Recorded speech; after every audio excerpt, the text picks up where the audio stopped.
Presidente Lula e Vladimir Putin, presidente da Rússia, conversaram por telefone hoje. Eles falam em português? Eles falam em russo? Eles falam em inglês? Eles têm tradutores para garantir que a comunicação seja a mais clara possível, cada um no seu idioma.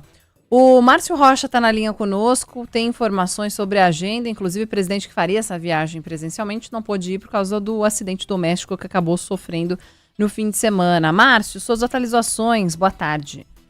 Oi, pessoal, boa tarde para vocês, boa tarde a todo mundo que nos acompanha. Pois é, a gente está aqui no Palácio da Alvorada e chove aqui nesse momento, inclusive, na expectativa de que alguma autoridade que se encontrou com o presidente Luiz Inácio Lula da Silva fale aqui depois do encontro com ele, né? Já que por causa desse acidente que ele sofreu durante o final de semana, ele segue, né, dentro ali da residência oficial.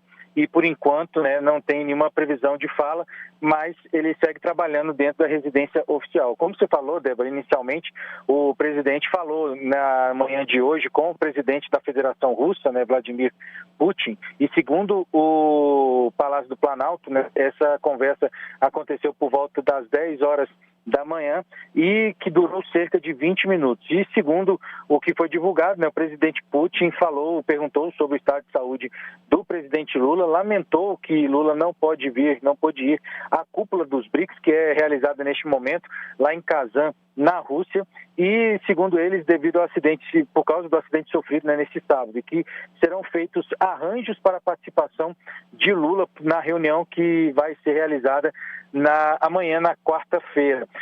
Segundo, que a gente tem que lembrar o seguinte, que Lula vai participar dessa reunião por videoconferência, e esses detalhes dessa presença virtual foi justamente discutida com o presidente da Rússia.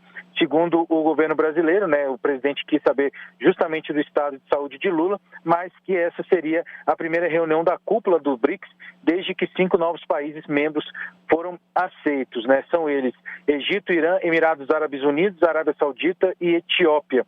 E aí a gente lembra que, inclusive, depois da aceitação desses 5 novos membros, existe a expectativa, né, pelo menos da discussão da ampliação para outros países interessados, como é o caso da Venezuela e também da Nicarágua. Mas, segundo o governo brasileiro, né, segundo as fontes do Itamaraty, a entrada desses 2 países ainda não é bem vista pelo Brasil. Como eu disse, o presidente passou por exames hoje, né, por causa dessa queda que ele sofreu durante o final de semana aqui no Palácio da Alvorada, e aí a gente lembra que ele vai realizar novos exames daqui a cerca de 72 horas, depois que esse último exame que ele realizou hoje aqui na unidade do Hospital Sírio-Libanês em Brasília, mostrou que o ferimento que ele sofreu na cabeça está estável.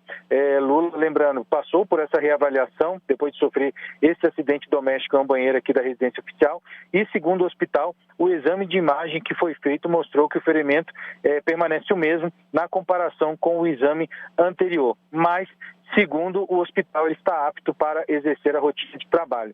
Depois desses exames que foram feitos ali por volta de meio-dia de hoje, Lula voltou para a residência oficial da Presidência da República e, como eu disse, segue com a agenda divulgada. Ele sofreu uma queda, né? Os médicos afirmaram que inicialmente serão necessários até 4 dias para saber corretamente a extensão das lesões provocadas pelo acidente. E só para a gente finalizar, o presidente já fez declarações, inclusive, dizendo que esse acidente foi grave e que desde então vem trabalhando no Palácio da Alvorada justamente por causa desse acidente onde ele bateu a nuca e a pancada acabou gerando uma pequena hemorragia no cérebro do presidente. Então, o presidente está liberado para participar de reuniões, mas os médicos recomendaram que ele não faça viagens longas nem atividades físicas, pelo menos durante uma semana. Então, a gente segue acompanhando aqui a agenda do presidente do Palácio da Alvorada. Qualquer novidade, chama vocês aí também.